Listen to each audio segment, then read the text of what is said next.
आज मैं आपको मतु प्रत्यय पढ़ाने जा रही हूँ। मतु प्रत्यय किसी एक वस्तु में दूसरी वस्तु का होना सूचित करने के लिए मतु प्रत्यय का प्रयोग होता है। जब किसी एक वस्तु में दूसरी वस्तु का होना होता है, उसको सूचित करने के लिए मतु प्रत्यय का प्रयोग किया जाता है। हिंदी में वाला अर्थ में हिंदी में क्या है, वाला अर्थ में इसको व्यक्त किया जाता है। यानी शक्ति वाला, शक्ति में जब मतलब शक्ति वाला, धन में मतु प्रत्यय लगा धन वाला, तो वाला अर्थ से इसको व्यक्त किया जाता है। मतुप का अर्थ मत या वत ही शेष रह जाता है। मतुप का क्या रह जाता है, मत या वत ही शेष रह जाता है। मतुप को जब लगाया जाता है तो क्या शेष रह जाता है, शब्द के साथ केवल मत या वत ही शेष रह जाता है। मतु प्रत्यांत शब्द विशेषण होते हैं।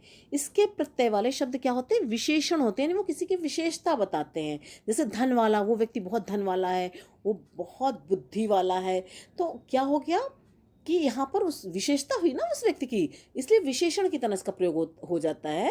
तथा इनके रूप बलवत के समान चलते हैं। जैसे शक्ति जमा मतुप शक्तिमत, तो इसके जब शक्तिमत शब्द बन गया तो इसके शब्द रूप किसकी तरह चलेंगे, बलवत की तरह।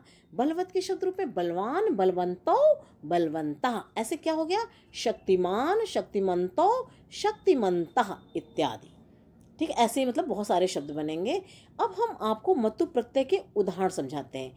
मतु प्रत्यय के उदाहरण, धातु है, फिर प्रत्यय है, फिर उनका मूल रूप क्या बना। यानी इस धातु में जब प्रत्यय को जमा कर दिया गया, यानी जोड़ दिया गया, तो क्या बना, धनवत। पुल्लिंग में क्या हुआ, धनवान। स्त्रीलिंग में क्या हो गया, धनवती। और नपुंसक लिंग में क्या शब्द बना, धनवत। ऐसे हनु में जब मतु प्रत्यय लगाएंगे तो क्या शब्द बनेगा, इसमें जमा कर देंगे, जमा हनु मतु हनुमत। पुल्लिंग में क्या बना शब्द है, हनुमान, हनुमान।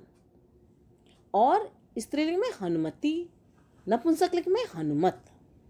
बुद्धि में जब मतु प्रत्यय लग गया तो क्या हो गया, क्या हुआ, बुद्धिमत। और पुल्लिंग में बुद्धिमान। क्यों बुद्धिमान हुआ, क्योंकि बलवत की तरह इसके शब्द रूप चले।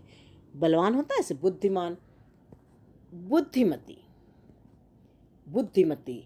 और यहाँ पर क्या होगा, बुद्धिमत। जैसे जगत होता है ना, जगत के शब्द रूप चलेंगे, बुद्धिमत। मति में मतु प्रत्यय लगा तो मतिमत, मतिमान, मतिमति, मतिमत। मतिमत क्या है, नपुंसक लिंग। मतिमत क्या है, स्त्रीलिंग है। और बल में मतु प्रत्यय लगाया तो क्या शब्द बन गया, मूल रूप इसका क्या हुआ, बलवत। यहाँ वत लग गया, देखो होता ना, कहीं मत लगेगा, कहीं वत लगता है। बलवान है ना, ये बलवान जैसे बलवत की तरह चलता है इसके शब्द रूप। देखो ये बलवत है ना, इसकी तरह ही इसके शब्द रूप चलते हैं। बलवान, बलवान, बलवंतो, बलवंता। बलवती, बलवत। स्त्री, ये बलवती है स्त्रीलिंग में, और बलवत क्या हो गया, नपुंसक लिंग में। गुण में मतु प्रत्यय लगा, गुणवत मूल रूप बना इसका। फिर गुणवान, गुणवती, गुणवत। ज्ञान में मतु प्रत्यय लगाया गया तो क्या हो गया, ज्ञानवत, ज्ञानवान। फिर है ज्ञानवती। स्त्रीलिंग में क्या हुआ, ज्ञानवती। नपुंसक लिंग में ज्ञानवत, ज्ञानवान। मूल रूप था ज्ञानवत। श्री में मतु प्रत्यय लगा तो क्या हो गया, श्रीमत। मत लग गया, कहीं वत लगता है, कहीं मत लगता है। गुणवत, ज्ञानवत, श्रीमत। और जब आपने बलवत का शब्द रूप चलाया इसमें तो पुल्लिंग में क्या बना, वो श्रीमान। आप देखते हो ना, पढ़ते श्रीमान किसी के लिए प्रयोग करते हो, पुरुष के लिए। श्रीमती स्त्री लिए करते हो, श्रीमती हो गया, श्रीमत। श्रीमत क्या होगा, नपुंसक लिंग हो गया। धी में मतु प्रत्यय लगा तो क्या हुआ, धीमत। और उसको जब पुल्लिंग बना दिया तो क्या हो गया, धीमान। स्त्रीलिंग में धीमती और नपुंसक लिंग में धीमत। शक्ति में जब मतु प्रत्यय लगा तो क्या होगा, शक्तिमत। और पुल्लिंग में शक्तिमान, यानी शक्ति वाला, शक्तिमती वाली, शक्ति वाली स्त्री, शक्तिमती कहोगे। और शक्तिमत नपुंसक लिंग के लिए प्रयोग करोगे। ये है स्त्रीलिंग के लिए। अब यहाँ पर जैसे ये बताया गया ना कि ये विशेषण की तरह इनका प्रयोग होता है, क्योंकि ये शक्ति वाली स्त्री है, बड़ी बुद्धिमान, बुद्धि वाली। तो ऐसे कहते हैं ना, लक्ष्मी जमा मतुब लक्ष्मीवत, लक्ष्मीवान, बहुत पैसे वाला है। तो ये विशेषण हुआ ना उस व्यक्ति का। लक्ष्मीवती स्त्रीलिंग है, लक्ष्मीवत क्या हो गया, नपुंसकलिंग। अब आपको थोड़े से और समझा दूं।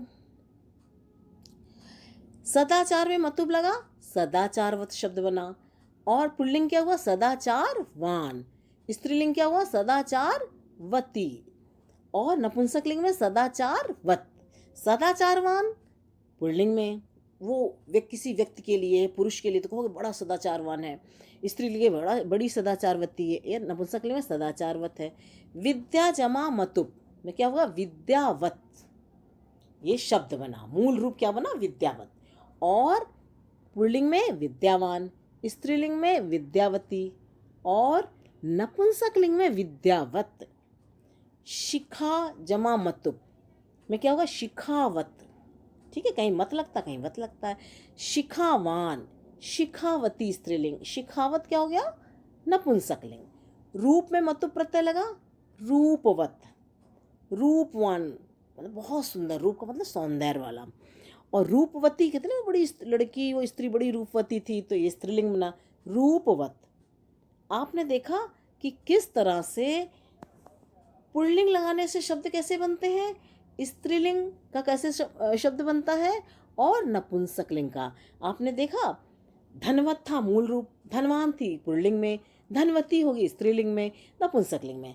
आपको परीक्षा में ऑप्शन आएंगे, आपसे पूछा जाएगा, विकल्प दिए जाएंगे, बहुविकल्पी क्वेश्चन होते हैं, तो उसमें ये आता है कि आपको दे दिए जाएंगे धनवती होगा, स्त्री। यदि यदि ऊपर वाला वाक्य जो पूछा जा रहा क्वेश्चन, जिसमें रिक्त स्थान भरना है, उसमें स्त्रीलिंग की बात हो तो आप स्त्रीलिंग का शब्द भरिएगा। उसमें जो आपके विकल्प में होंगे जो शब्द, उसमें स्त्रीलिंग का शब्द ढूंढ कर भरिएगा।